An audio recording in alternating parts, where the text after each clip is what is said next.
In my heart, I believe he's the one, and that my father was his first victim. Elizabeth Hupp's father, Claude Snelling, gave up his life to save her from being abducted by the so-called Visalia ransacker.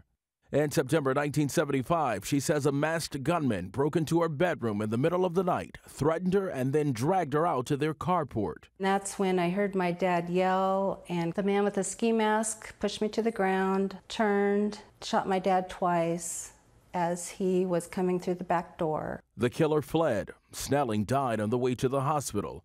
Hupp was 17 years old at the time. He's always been my hero. I would not be here today, I'm sure of it, if it hadn't been for him. The crime started here in Visalia. Tulare County District Attorney Tim Ward believes Snelling was the first victim murdered by Joseph DeAngelo, the suspected Golden State Killer. We're filing first-degree murder charges against Mr. DeAngelo, along with an allegation that he used a firearm in the commission of that murder.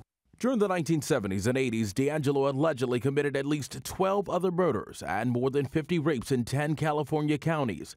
DNA evidence led to his arrest in April.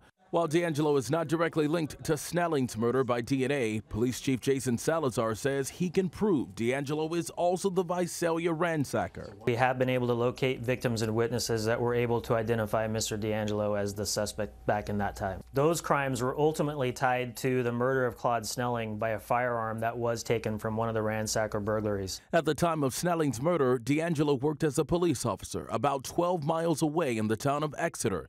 He is also suspected at about 100 burglaries and attempted sex assaults in Visalia.